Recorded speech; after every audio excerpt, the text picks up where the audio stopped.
Euzu billahi mineşşeytanirracim. Bismillahirrahmanirrahim. Rabbi şrah li sadri ve yessir li emri ve ehlul ukdeten min lisani yefkahu kavli. Selamun aleyküm ve rahmetullahi ve berekatuhu. Inshallah, we will continue with the 24th word, uh, fifth branch, and third root. 24, 5, 3. And in books, I believe it's page 378. Okay, a volunteer to read. MashaAllah, Ahmad.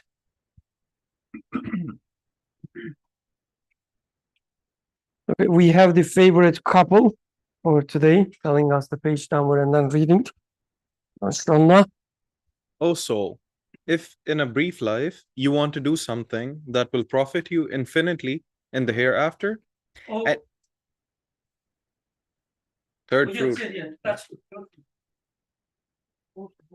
Okay. O soul, if in a brief life you want to do something that will profit you infinitely in the hereafter, and you want every moment of your life to be as beneficial as a lifetime, and if you want to transform your habitual actions into worship and your heedlessness into awareness of the divine presence, follow the illustrious practices of the Prophet, peace be upon him. For when you apply your actions to the rulings of the Sharia, it affords a sort of awareness of God's presence. It becomes worship of a sort and yields many fruits for the hereafter. For example, you bought something. The moment you applied what is acceptable and required by the Sharia, the ordinary act of shopping acquired the value of worship. Recalling the injunctions of the Sharia calls to mind revelation. And by thinking of the lawgiver, you are turned towards God. And that makes you aware of his presence. That means, in applying the illustrious sunnah to your actions, are advantages like making this fleeting life the means of gaining an everlasting life, which produces eternal fruits. Heed the decree. So believe in God and his messenger, the unlettered prophet who believes in God and his word. Follow him that you may be guided.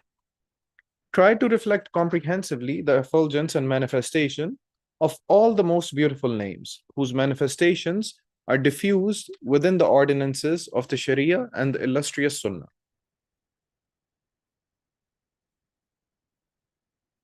Jazakallah.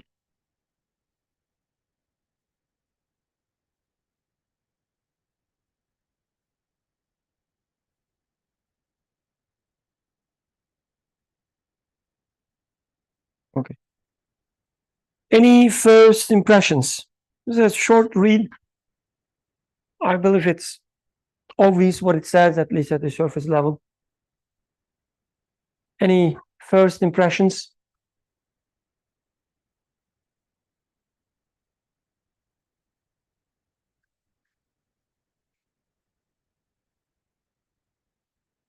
Mohammed sir, you want to take the challenge of being the best couple of today? No, I yield to the newest couple. Okay, let's continue still. Where is Maya? Okay, Mr. Maya.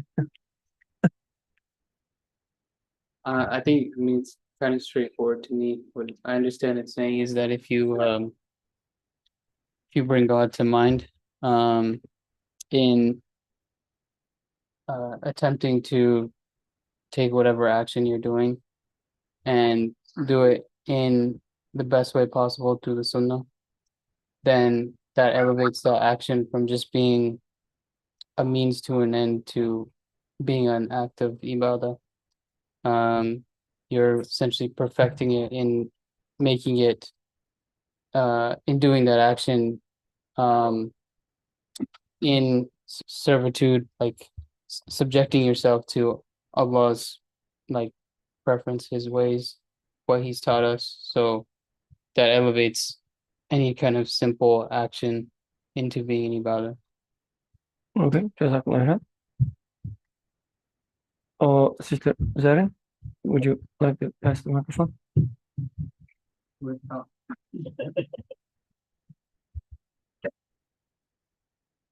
Assalamu alaikum. So I guess from last time I remember we were talking about worship as well. And from what I understood, the main theme there in the second fruit was how worship should be something that's a result of previous bounties that are given to you. And so you recognize this fact on multiple levels, and I guess that would result in like gratitude, or just also trying to get this awareness of your creator and sustainer.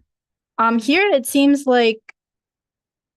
to me that because the other part of that statement was, instead of trying to look for a reward in the hereafter, the worship should be a result of like the bounties you're given here and now. But here it seems like there is a focus on applying your worship to get the like it says, the fruits of the hereafter. So is this kind of like building on the second fruit in a way, or I don't know, it initially felt like a bit of a contradiction to the first statement of the second fruit, I guess, initially. Jazakallah khairan. Very good point. Anyone else? You want to say, okay, mashallah, okay. Competition is hard, yeah. It also makes it, when you're doing something according to the sunnah, it changes your interaction from being you being the person who's asking that thing or asking the creation to give you the outcome. Okay. Because instead of you feeling that you have to manipulate or act with your own hands and use your will to bring about an outcome, when you do it through the sunnah, then you immediately have sort of you change your perspective, in that You remind yourself. you're reminding yourself, yeah, that you're asking not from that thing, but you're asking from God. So you're gonna try to do it in the way that He would want you to do it. So yeah, I think that's what we also understand, is like anything that we're doing, it's a dua, and so in the sense it's the dua, it's asking of God, it's not asking of the creation. Mashallah. Anyone else before we start diving deep? Okay. Oh, Brother Yusuf. This also reminds me of in everyday life, because he was talking about regular actions that we do. So your day-to-day actions. So following Sunnah in day-to-day actions is something that is quite contrary to what we have in the current civilization. Yes, separation of church and state. Our day-to-day actions should be defined, designed, limited by our collective decisions or decision of the state. Whereas when you do your worship, which was the topic of the second fruit, okay, it's between you and your God. You can do it based on whatever God you believe in. But when it comes to how we deal among ourselves, like buying and selling things and whatnot, then our way is going to be applied. So this is where now, after the second fruit, which was about worship, prayer, the third fruit it's everywhere. It's not only over the prayer mat. Okay, Jazakallah khairan. Very good point. Like a few days ago, I was talking to a friend, a religious friend, even sharing, the similar backgrounds with these discussions. Similar. Anyway, we were talking about some stuff. Doesn't matter what it is, but it's about the life, like let's say business. And then I said something about how the topic relates to nafs and relates to iman, the belief. And his reaction was very interesting. He said, "Oh, what are you doing, Birkan? Like, we're not talking about iman here. We're talking about business, right? So it was an innocent comment. This is something I also do, even if I don't articulate, let's say, openly. This is how I live my life. When it is about the business, it's about the business. It becomes part of, let's say, Iman journey, belief, only if you are within a halakha, like a circle, or you are worshiping God and asking something about the business. Then it becomes Iman matter, right? But if somebody tells you that, oh, to make the best profit, you should do this and that, and Yusuf comes, like, let's say I'm explaining how to make the best profit, and Yusuf says, oh, Birkan, but when you follow this such a approach, you are assuming that another person is controlling whatever the outcome. So maybe you shouldn't follow that path. Maybe you should follow this other path, even though the profit will be slightly lower. My reaction would be, what are you talking, Yusuf? Like, we're trying to maximize the profit. Who controls the outcome? Who cares, right? I would say. So this is our usual attitude. And here, author says something contradictory to that. Says within every action you take, every step, or every movement of your hands, even. I remember when we first, like not the first, but early days of these discussions, I used this example with another person who used to attend the discussions. I said something about like every movement of your hand becoming a worship, and he took it as if I'm trying to load some, the extra mysticism or spirituality to my hand movements, as if I'm a big saint or something. He reacted very negatively, and then he didn't come in discussion. So maybe because of me, I don't know, or maybe just coincidence. So I have to explain what I mean here, not to lose more people. So with every action of your hand or every step you take, when you think about this step in the way author explains, we will study that part. This step may connect you to the creator, the one who makes you walk, right? So it's an interesting approach. But something more interesting to me, at least, the way he takes the topic. So this topic is not new to many of us, right? If you follow Sharia, the Sunnah of the Prophet, like it would change what Sharia is from one culture to another, one region to another. Who cares? But the idea of the Sharia, the Sunnah, is always there. And many scholars would say, in many books you will read, when you follow the Sunnah, you get such and such rewards. As author says at the very beginning, in a brief life, you want to do something that will profit you infinitely in the hereafter, and you want every moment of your life to be as beneficial as a lifetime, right? Then follow Sunnah. At least to me, this is not new. Like one example, when I was thinking about buying a house, I'm searching the ways to buy a house without mortgage. Okay? What is it called? Interest. Without interest, I'm looking for options, as if there are any. Right person to give you. Yes.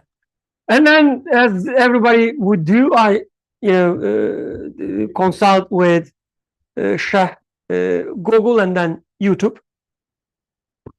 So one guy, the title is, if you want to buy the best house without interest, without riba, like such a title. I open the video. The guy sits in a chair and explains. He says, do you want a house, a really good house, a lot of rooms, right? And very beautiful. And without interest, there's a certain way to do it. He talks about it for a few minutes, make you, excited. You're ready to apply, you take your credit card, whatever, right? And then he says, if you want this, then pray the Sunnah prayer, right? Not the Fard one. For every, the time, whatever, the 5, what is it, 5 what? Okay. Every time you pray, don't forget to pray the Sunnah prayer, because there's a hadith narration saying that when you pray the Sunnah prayer, you will get a very beautiful the palace in the heaven, right? I watched that and I really loved it, by the way. I didn't get angry with the guy. I loved it. I said, okay, that's what my heart needed. So anyway, like he says, follow the Sunnah and you will get something very beautiful in the hereafter, right? Nothing new. So what is difference? The explanation for that with this guy, may Allah be pleased with him, is he points to a narration. He says, when you do Sunnah, when you follow Sunnah, you get a palace in the heaven. Why? How I know that? He says, there's a narration. This is your dalil. There is your evidence. Or some other scholar would say, there's an ayah for that. Here is your evidence, right? And this is acceptable for sure. Like if you are already within the circle of, let's say, Islam, you're trying to find your way. May Allah be pleased with all of them. But with this, the author, he uses another approach. This is, to me, is the biggest difference. He starts explaining it, like why this is so. He says, for when you apply your actions to the rulings of the Sharia, it affords a sort of awareness of God's presence. It becomes worship of a sort and yields many fruits for the hereafter. In other places we studied before, he expanded even further. He says, when you follow Sharia, you remind yourself, first and foremost, there is a Sharia. Like there's an owner of things, owner of me, owner of my money. Somebody gives us shelter, a house. So I cannot act in according to my own wishes regarding anything. You're reminding yourself this fact. And then he says, then you remind yourself there is a owner of the Sharia. That it's not me or the social norms or the economical system, financial system, or the number of my friends who say so determines what is good or what is wrong. You say, but there is an owner of the Sharia, the order, and I should consult him. I should ask him what is that makes him pleased. Right? The creator. You remind yourself that. And then you ask the question, how am I supposed to act in a way that would please him? When you go through these steps, you find yourself in the presence of the creator. Right? Then the life becomes his actions. You become his artwork. You are in his presence, and that step takes you to the hereafter. Right? So your perception about the life changes now. Whatever you do, you are with your creator. This is like in a nutshell. We will open this up. Why this is so, why this is so. But he kinds of gives the evidence from not like it's when you give an evidence with a narration or with an ayah, it's like giving an evidence for an ayah from another ayah, or evidence for a narration from another narration. Again, within the circle of Islam, as a scholarly, let's say, the exploration, it works. It helps. But if you want to make sense, if you're trying to understand what is going on here, then you need evidence from your life, your experiences, and the creation. So this is the difference that the author is taking here, different approach. Okay? So I just wanted to highlight, because I guess this is so important. We should remind ourselves all the time. When we try to understand something, we should try to understand it based on the things that we have access to, based on the things that we know for certain. Okay. The same way it says, if you want, transform your habitual actions into worship and your heedlessness into awareness of divine presence. Right? This is the fruit here. From your habitual actions, mundane actions, taking you to the presence of the Creator, making you conscious, the taqwa. Any comments? Let's open up these steps a little bit. We can also start with what we mean with the Sharia as well. Okay, let's go. Who has the microphone? Brother Yusuf.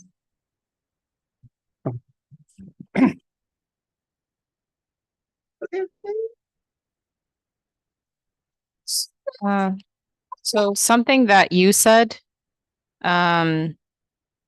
resonated with me, and one of the things that I was thinking about, like reading the passage, is that it kind of, this idea disrupts like the secular myth, like the myth of secularism, that, you know, there are things that we do that aren't religion. Like there's things that we do that are religion, and there's things that we do that aren't religion. So like we eat, we cook, we exercise, whatever, and those things are like outside of the religious scope. And then like we pray, we do dhikr, we whatever, fast, like those are the things that we do that are religious.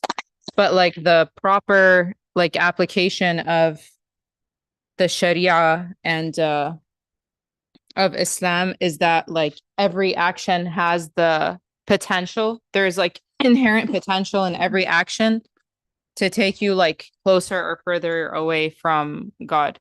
So like even something like buying something, it's like if you adhere to the rulings of the Sharia.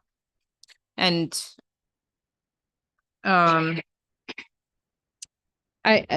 this sentence, so I really resonate with it, but I feel like I wonder if I'm understanding it correctly.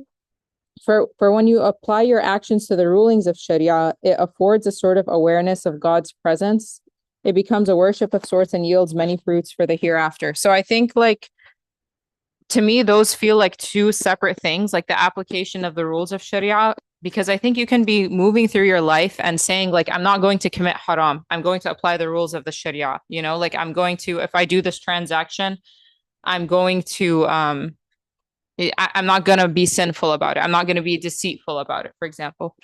But I think that it's then another step to like imbue your actions with like God awareness, to like say like, oh, like I'm going to like perfect my intention with this. Like I'm going to have good akhlaq with the person who I'm having the transaction with, etc. Like there are many levels. So yeah, but I think, yeah, my main point is that it basically, it shatters this like secular myth that there are things that we do that are outside, that are not quote unquote religious. Jazakallah. Very good point. You want to say something? So let's, I mean, if you want to say, let's hear you as well, and then I will make some comments. No, please. I lost my moderator chair to my daughter, so.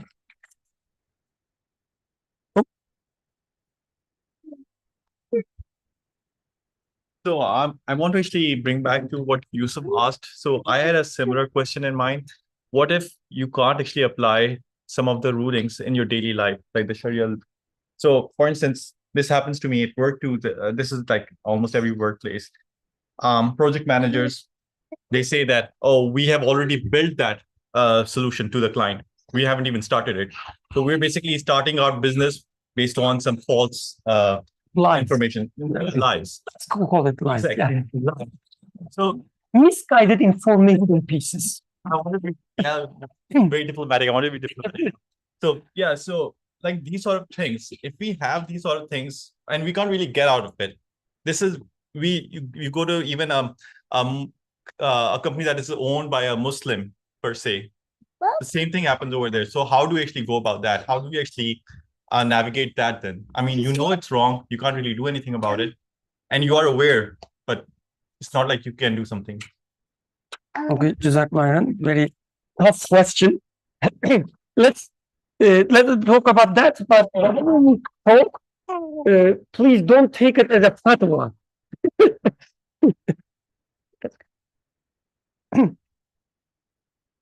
Or you want to say something? Okay, who has the microphone?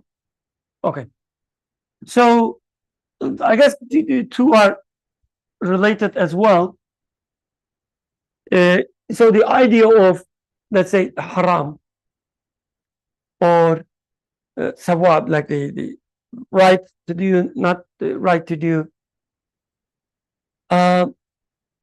So we can approach them in a different ways. Like when you try to define something, there are different ways of defining things, right?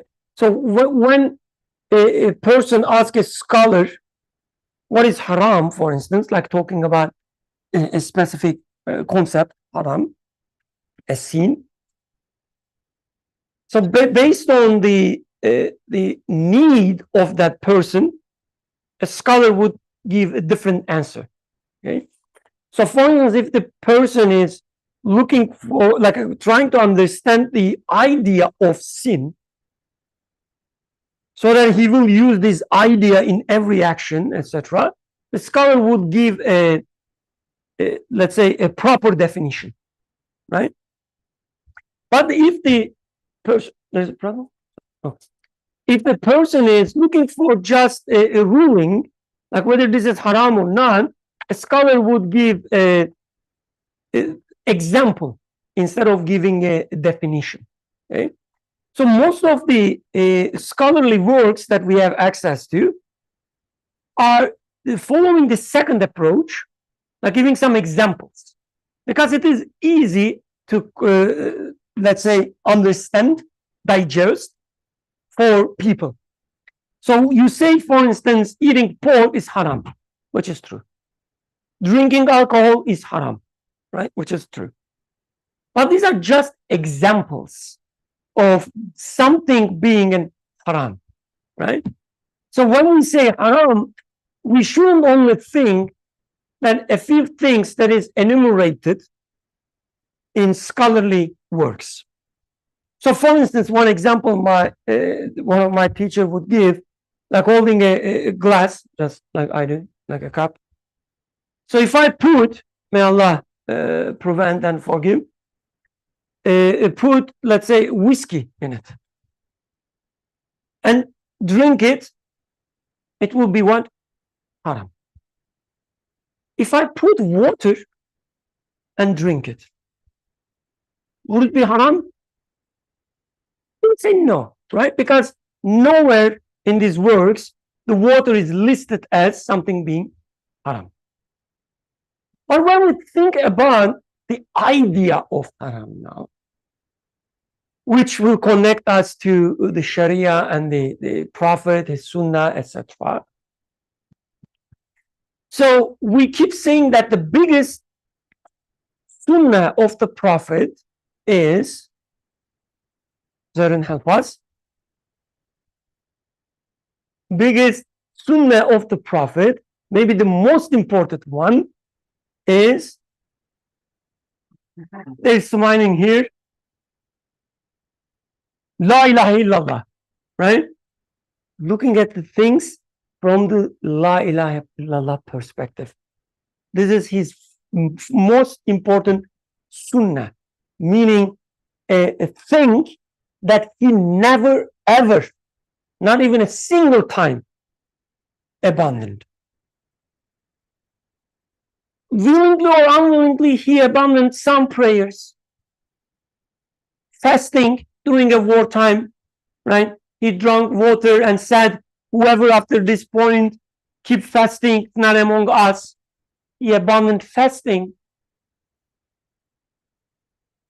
He abandoned going Hajj or whatever, like everything you can think of as the biggest, the rulings of the religion.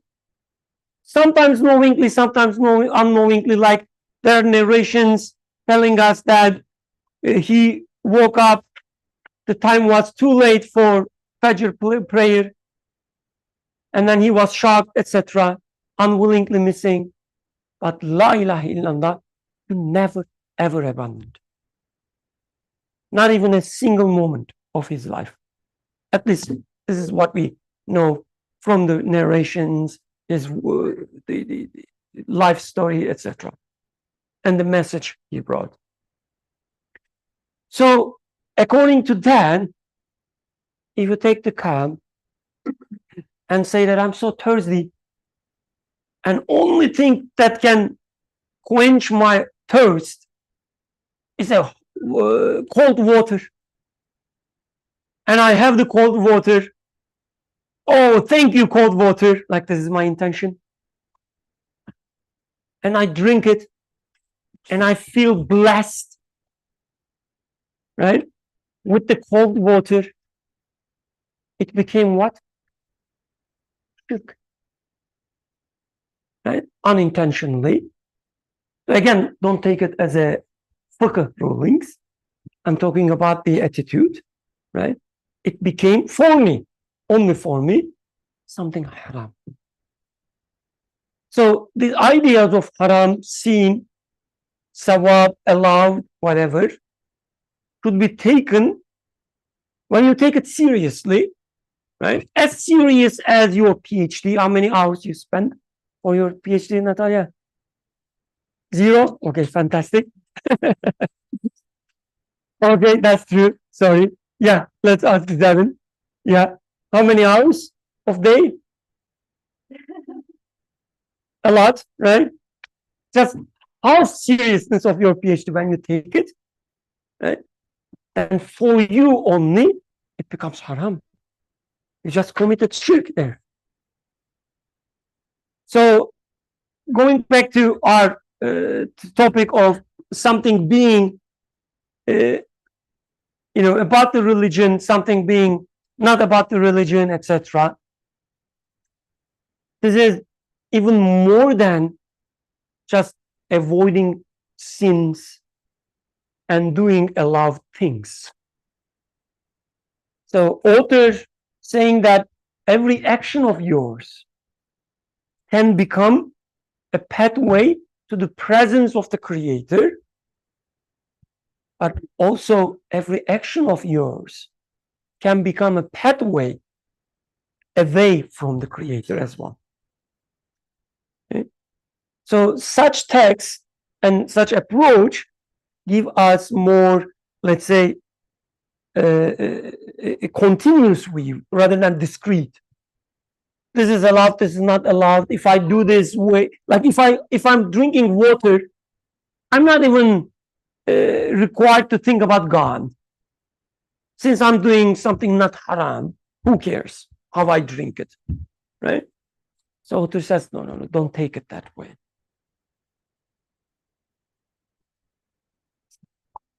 So going back to your question, what am I going to do? I don't know, like it starts, but first of all, it starts with what? Intention. What is your intention? How you apply La ilaha illallah there? Is your intention I don't know, something aligned with this approach, La ilaha illallah or not? So you have to ask, just like, nobody can tell you whether drinking water is allowed or not. Only you can know that whether you are committing a sin or not.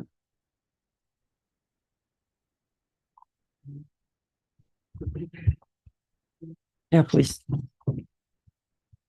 So No.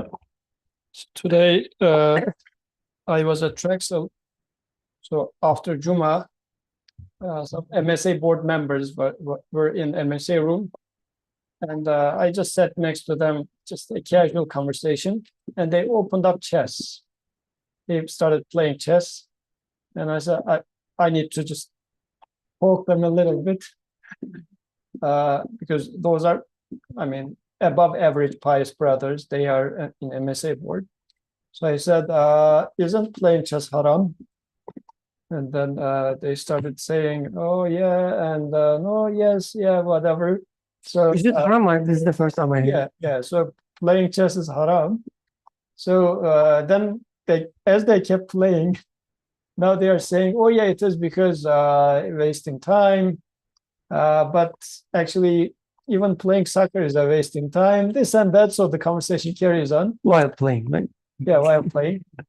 Then, so I wanted to make a point. So I say, in chess, in order to protect the king, you are sacrificing pawns. Like you are strategizing, and then certain are less important, certain others are more important, and certain lives are cheaper. So I said, this is against the justice of Quran. Like you are practicing something in terms of like what you're practicing there is some lives are cheaper. Like we can kill Atik, but Muhammad Sial, no, he is coming from a like more privileged family and whatnot. Let's not touch him. When it comes to Birkan, oh no, like he's sitting there. So this sort of an attitude, practicing that sort of an attitude was unjust. Then the brother said, now that he's playing devil's advocate, but also demonstrating where we are. So because in today's world, this is what is happening. Somebody like from my town, somebody sends a rocket to the other town, or not necessarily sending a rocket, but slapping somebody from the other town. And then they say, how dare somebody from your town slapped a guy from my town? They send a rocket to my town. They are not coming to punish me. They're punishing all of us. And then he said, but well, they are sending messages saying that we are going to bomb your town in 1 hour. So that leave your houses. So I apologize for that. But how the conversation transitioned from chess to this? I missed that. Like the idea in chess is you're sacrificing, so the level of justice is not there. Oh, okay. From justice. Yeah, Okay. carrying the discussion of justice, because really the game chess is now being played on across nations. Same idea. Certain people's lives are easily sacrificable as long as you don't touch a few ruling class people. So it's not, the protection is not for the people. The protection is for the ruling class or the wealthy or whatever. And like you can get rid of pounds. They're cheap to get rid of anyways. So then the brother made a comment, as you said, but sometimes it's not possible. Like it's unavoidable. So then where does justice of Sharia stand? Then we have a very brilliant example of this. When Aisha radiallahu anha was accused with this infidelity, Imam Ali comes and says to Prophet ﷺ, when Prophet consults with him, he says, you have wives, just divorce them. Because at this point, people are starting to talk bad about you, and this is harming the image of Islam. Although she didn't do anything bad in this case, it was just slandering, right? But in the eye of justice, it would have been injustice because, like, Prophet is not saying anything, but divorcing at this case is going to be some sort of accusation. Revelation comes and she's cleansed by the Creator from this accusation. Fast forward, years later, Uthman radiallahu anh is murdered. And now Aisha radiallahu anha says, punish Everyone. the murderers. But it was a mob movement. Like, they don't know who specifically killed Uthman, but it was a group of people who came to Medina from outside of Medina, murdered the caliph. Some of them came from Egypt, some from Iraq, and then they left. So Imam Ali says, I don't know who murdered. Like, I cannot go and give collective punishment to people. So for the sake of justice, he says, I have to investigate. I cannot do it. So the lesson Imam Ali took was from the event with Aisha radiallahu anha back in the day. So he got the lesson quite well. So justice in this case is saying that you can only punish the one who is guilty. Even in such a case, although it was really a tough situation now, because it practically becomes not punishing anyone, because you cannot really know who was worthy to be punished. But this is the sensitivity of prophetic practice, which Imam Ali demonstrated at this point. But the brother, like now coming back to our MSA conversation, he's using the mindset of, like, in this day, they throw us a rocket, so we will throw a rocket back at them wherever it goes. So is this a sunnah practice, or is this Strategic. strategic or geopolitical, realpolitik, whatever they call it in nowadays? So what do we need to do? It's a serious question. Imam Ali took the dent, if you like, in his rulership back in the day, because he would have been an iron fist. He just goes and destroys the groups in there. It would increase his charisma and people would have fear of him, but it would have been unjust. Like, in the name of justice, he would be making injustice. In order not to harm justice, he took the dent, saying that, okay, I cannot do injustice in the name of justice. So, I mean, I guess a lot to take from such a perspective, but where do we stand is becoming an issue. This was one, and I'll take another small parenthesis, like this was the major thing I wanted to say. Second thing is, in the actions of prophetic actions, we can seek wisdom in there, because all those acts are also wise. They demonstrate the divine name, as he concludes at the end. But even before identifying the wisdom and how it manifests a divine name, just the fact that, oh, how did Prophet did this? I would like to do it the way he did it, is such a valuable worship. At the bare minimum, even if you don't know the wisdom in there, I mean, seeking wisdom is good. We should seek wisdom. But even if you don't see the wisdom, just the bare fact that I am doing it this way because Prophet did it, but why Prophet did it this way? Because the Creator is liking this way of doing it, is reminding me of my Creator, reminding me of my purpose in this existence. And this is pretty much the purpose of supplication anyways, me remembering my Creator, rather than getting stuck with transitory life, getting connected with eternal Creator. This is the point of worship. So in any act of sunnah, now it applies to every act in life, because you're going to sleep anyways. You're going to salute someone anyways. You can say hi, you can say salam, you can say, I don't know, whatever. Because in Turkish, we have that distinction actually.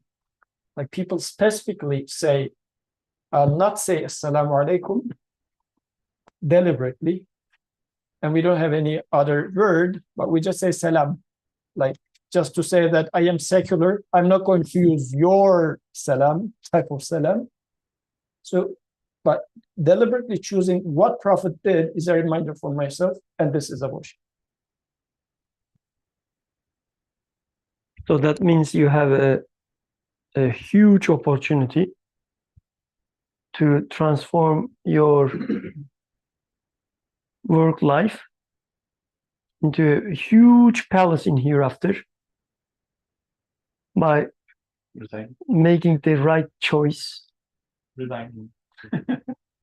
And finding a job in Don't ask. Don't ask. There are some narrations. People come ask something to Prophet. They ask Prophet, turns his face to other, the direction.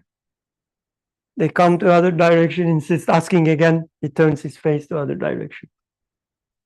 And then at the end, after 3 asks, for instance, he gives the answer, but the answer is so tough for them.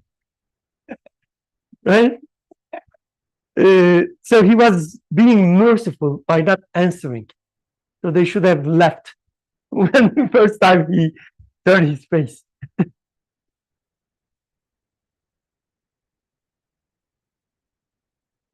Okay. Any comments? Not about the war, but about the topic.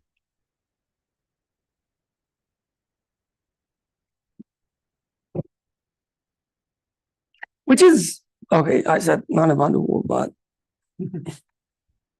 without talking about the war, I think it's a good example of how secular we became. Like this is the opposite of what we are studying here. Author says every action in your life is nothing but a creation in front of you so that you get a message out of it about the one who created this thing. Everything in your life, right? You drinking water, it's a chance for you to have a conversation with your creator. You enjoying your daughter, it's a chance. You fighting with your daughter, it's maybe a bigger chance. So the opposite of it, everything in our lives become secular, right? And when everything in our life becomes secular, we take the responsibility of everything on our shoulders. Now I have to save people of Gaza or people of Iran myself. I have to save it, at least in my mind. What is the right way to act so that these rockets will turn away and they fall into the head of the people who send it? I have to find a way. Right? It makes my life miserable. Why? Because I take everything in a secular way. It is not about the creator, like this rocket flying from, let's say, the Israel to Iran. It's not created by the creator. The path it takes, it's not controlled by the creator. Who dies? Not decided by the creator. It's these monsters doing all of this. I think that way. Right? The same, the idea, the same approach. When I try to find a solution, I try to find a solution within, again, the secular system, secular criteria. I should have a bigger rocket, maybe nuclear one, so that it will kill everybody, innocent or not, who cares, right? They are all same. This is how I think. Just flatten it. When we hear such comments from the other side, we get so angry. How dare you say that everybody in Gaza is the same? We will all, what is the word they use? Obliterate, yeah, flatten the land. We get so angry, but somebody says, let's flatten the other country. We say, oh yeah, we should do that. We need a bigger bomb though. Right? So why?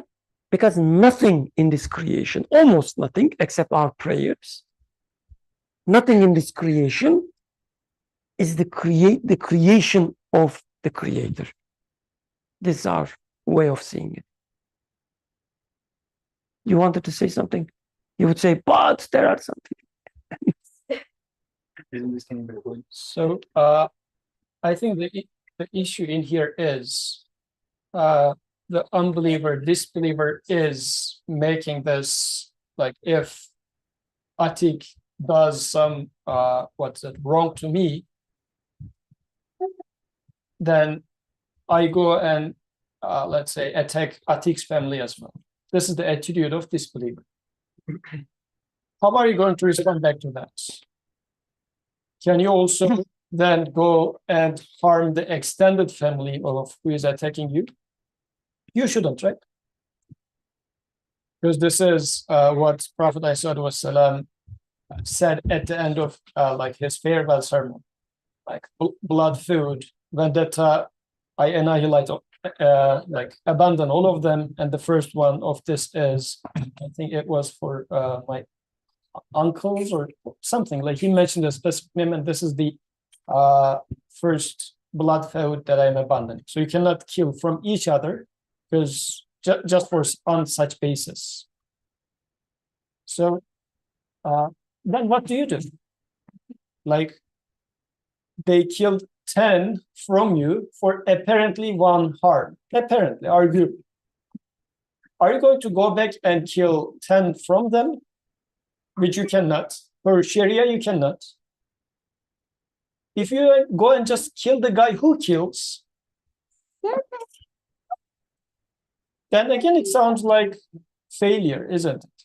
Like they killed 10 from you, you are going and killing only one from them. So in terms of numbers, still you're losing. In such a world, how are you going to win? Like practically, this then becomes a question, isn't it? Because it looks like upholding Sharia in this case, no matter what, makes you lose. So this is why we might need a solution beyond like how am I going to establish this Sharia worldview? It cannot be established by violating it in the first place. But the solution is going to be showing the beauty of Sharia in this case, rather than acting like the enemy itself, like acting like the seculars themselves and trying to say that, oh, this is how we are going to establish justice or equality, or become bolder and more powerful, and then top down, I'm going to establish truth of Sharia. It's the other way around. It's going to be, this is how Prophet ﷺ did himself.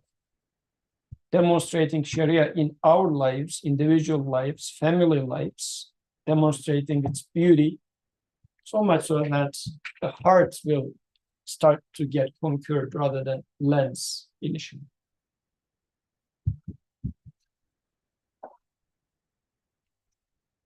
Okay, so recalling the injunctions of the Sharia calls to mind revelation, and by thinking the lawgiver, you are turned towards God, and that makes you aware of His presence. So then the following Sunnah becomes like a shortcut for you to feel the presence of the Creator. And I use the term shortcut intentionally because we always have this question in mind, especially in this circle. We always start from the creation, right? We say, without starting from the creation, without concluding about the Creator from the creation, whatever you say will become a speculation. You would say, I'm a Muslim, hence Allah. I'm a Muslim, hence Quran. Say it wouldn't work. What you should do, you should look at your life, yourself, a beautiful, I don't know, an insect that you see on a flower. We always keep giving the example of flowers, but insects also beautiful, right? So you see a beautiful insect on a flower. You look at you experience some qualities there. You say, whoever made this the insect must have a wisdom, must have the mercy, must have a artful, I don't know, talents, art talents, etc. You observe that, and you see how the single ant or insect is intermingled with the rest of the universe from every possible aspect, you say, okay, whoever made this insect must be controlling the entire universe as well.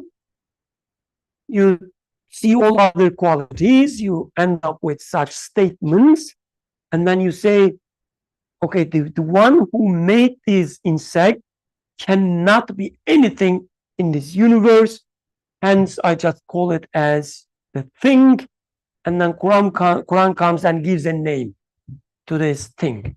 The huwa in Quran, like it's thing, right? And we can, out of respect, once you reach a certain level, you take it as he, right, out of respect, but the word is actually also for thing, whatever, right? You go through such a journey every time, you should go through such a journey every time you talk about the creator. But we ask the question, but Yusuf, Bilkan, Muhammad, whoever is talking about such the journey, what you are saying is not attainable in a daily life. How am I supposed to go through such a journey every time I interact with things? Right? I cannot keep thinking about such qualities, such necessity, conclusions, and all these arguments. I cannot practically. Yes, the one explanation, one answer to that, as you keep doing it, it becomes a second nature for you. But another answer, as author gives here, when you think about the Sharia, when you think about the Sunnah, it becomes a shortcut for you. It's a reminder for you that when you interact with the insect, you ask the question, how my prophet would, interact with the insect, which reminds you that, oh, this insect is not coming to existence by itself. There is someone creating it and controlling, ruling it. It reminds you of this, and you find yourself in the presence of the creator quickly. Go ahead, please. An unconventional example for Arsalan as well. So this example, not to give fatwa to anybody again, but so Hamza Yusuf talks about this. So it's his fault if it is wrong. It is his fault. So he was taking a flight from somewhere to somewhere, and then there was this hostess lady, and so they asked where she is from. She is from Indonesia or somewhere, like coming from a Muslim country. And then they ask her, but sometimes you serve alcohol. And she says, yes, but whenever I serve alcohol, I serve with my left hand, she says. And before telling this, like Hamza Yusuf explains this by crying, saying that don't make fun of it. Like this lady, for whatever reason, has to have this job, but she's conscious that this is not a proper thing to do. And she doesn't want to serve with right hand because this is the sunnah of doing it. So she is serving it with left hand, saying that I'm not approving this act, although I have to do it for whatever the life reasons that she is in. So, of course, there are levels and levels of applying sunnah, but this could, like, if you really consider yourself to be in a must type of a position, but even this act itself is including a reminder of the creator for her. So, which might, like, how could one imagine that serving alcohol becomes part of worship? But in this case, seeing this as of course, under a lot of circumstances, but applying or finding a way to apply sunnah in actions so it could be taken as an example of that.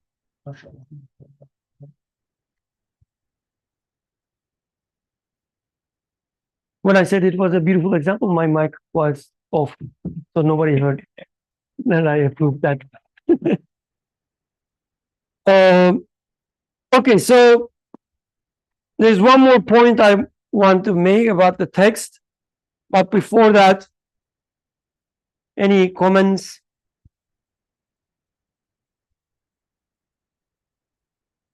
Okay, no questions, objections?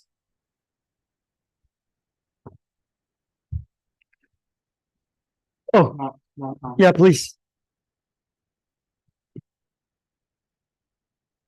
I mean, the reason that any need or test was created in first, the first reason that it was created was, for you to know your creator, to know your Rabb, the one who's providing for you, the one who is, I mean, your purpose of existence, your purpose in this life. So if that need was created for that outcome, for you remembering your creator, then even if you aren't able to find the perfect solution or the perfect way to behave in that moment, you're sort of, in a sense, fulfilling that purpose by remembering your creator and remembering that, like, the goal here, the intention should be to know him and to serve him. So even in that case where, like, you can't, in your work, you're forced to do things that you don't want to do, the fact that that challenge is reminding you of that test and reminding you of the reason why you were given this need, that in itself is fulfilling a purpose. It's fulfilling a purpose to a large degree. Jazakallah. So he says, he cites a ayah from Quran, verse 7 and ayah 158. So believe in God and his messenger, the unlettered prophet, who believes in God and his word, follow him that you may be guided. So there are several ayahs in Quran talking about follow the prophet, right? And the authors intentionally selected this. So believe in God and his messenger, the unlettered prophet. So when you read the ayah, it's almost like this unlettered prophet part, like injected there out of mistake, maybe. Like it doesn't, follow when you read it. So believe in God and his messenger, who believes in God and his word, follow him that you may be guided. Who can say that this version without unlettered prophet gives me less lessons, or I don't know, the message? It sounds almost the same. So what is this unlettered prophet doing there? So going back to what we read at the very beginning and all these discussions since the beginning, we said when you think about the sunnah of the prophet, you remind yourself that there is a Sharia ruling and there's a lawmaker, and it takes you to the presence of the creator. You could take another path when you follow sunnah, which many of us take actually, including myself. I follow the Sharia, like a sunnah of the prophet, saying that he was the best father, so I will treat my children the way he treated his children or the other children, so that I will have a good relationship with my children, or my children will be raised in a proper way. I take him as the best father, and I get guidance from him. In a war situation, Yusuf asking, how am I going to act? And he said, oh, wait a second, our prophet is the best military strategist. He looks at his life from this lens. and try to find the best solution for the fight. Hence, he learned something from the best military mind and imitate him. The same thing when it comes to finance, how to treat a wife, how to treat a husband, what to do in such situation, what to do that situation. The point is getting a guidance from a great mind. Right? This is the way we take it. But when Quran inserts this unlettered prophet, he says, don't take it that way. Don't take it as from his words, his decisions. Don't take him as the best militarist, as the best father, as the best whatever. He is an unlettered prophet, meaning transparent. Whatever comes as a revelation, travel through him without being bended. What is it called? The lights being distorted, or there's words, technical word for them. Refracted, yes, reaches you. He's unlettered, meaning what you are reading or what you hear when you study his life, you're not learning about his philosophy. You're learning about what the creator lawmaker chose for him and for you. Now, when you take him as an unlettered prophet only, it will take you to the presence of the creator. Otherwise, it will take you to the presence of a beautiful mind. A movie name, right? Not that one. It will take you to the presence of a philosopher, a presence of the Father, right? But not to the presence of the Creator. So I think this is a very important distinction, important nuance that we keep missing. Hence, a secular news outlet like, I don't know, Times, list a prophet, not as a prophet, but as Muhammad, the Arabian, as the most influential person in the history. We get excited and proud. Oh, yeah, he's the most influential person. He was the best, I don't know, the governor. When Quran says unlettered prophet, he also says calling him as the best governor, best militarist, whatever, is an insult. His best attitude, his best quality is being unlettered. He doesn't own anything. He just leaves whatever being taught to him. The best student. That's the best quality of him.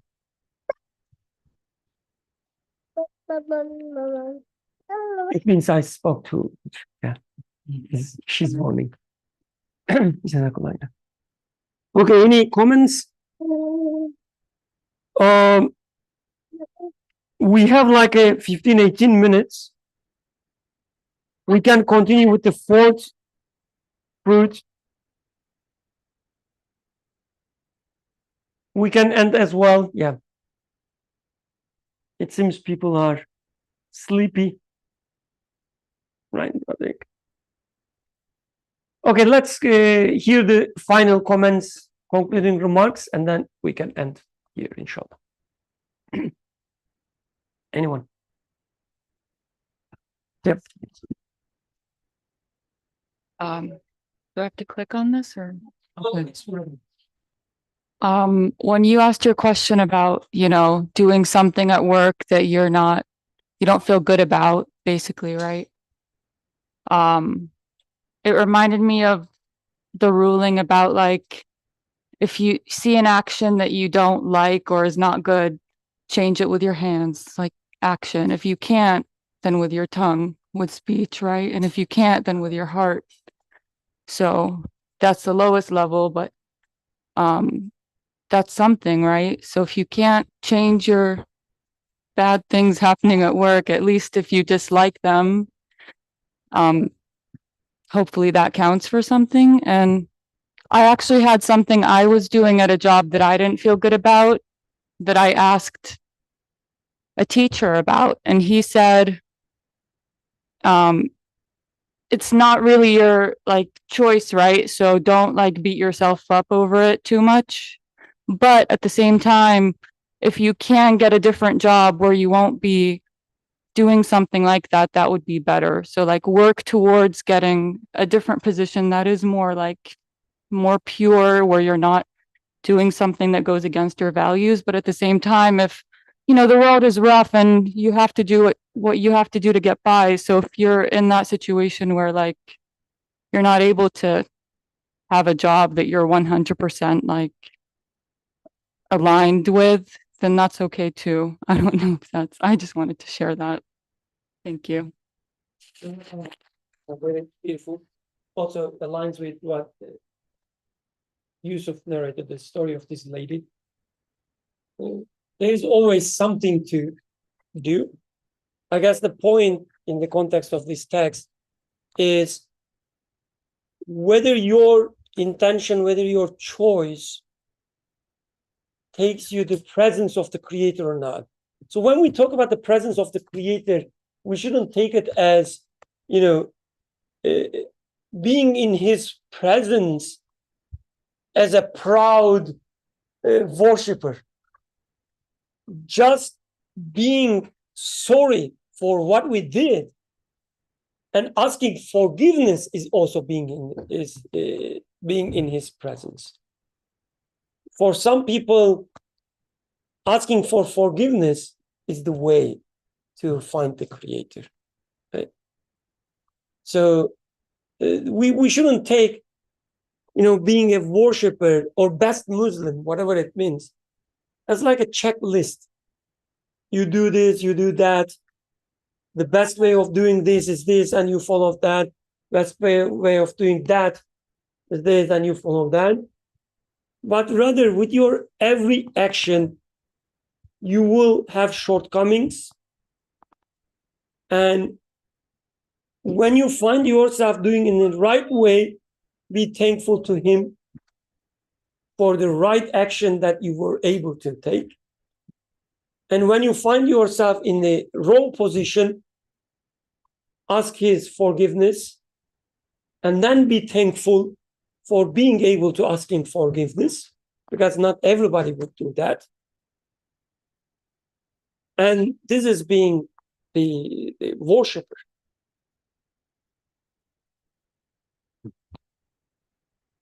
Any other comments? If you come to home, if you are crying in the shoulder of your wife, that means you are in the good. If not, you'll be coming home proud. Oh, I made that much money. she will be happy, yes, baby. Okay, jokes aside, let's conclude here, inshallah. سبحانك لا علم لنا إلا ما علمتنا إنك أنت العليم الحكيم وآخر دعوانا أن الحمد لله رب العالمين. الفاتحة.